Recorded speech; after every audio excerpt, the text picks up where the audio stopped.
Welcome back to another technical deep dive here in the debug zone.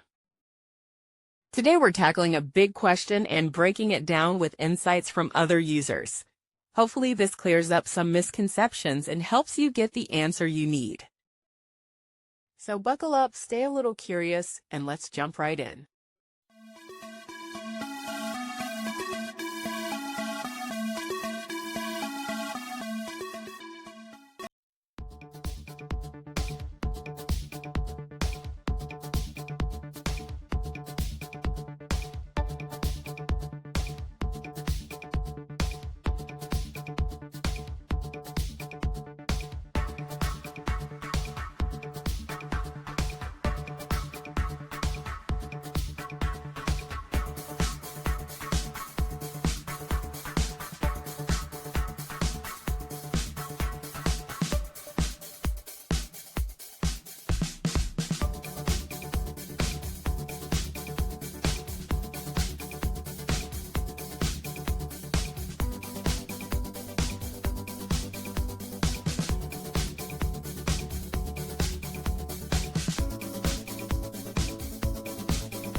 And that's a wrap.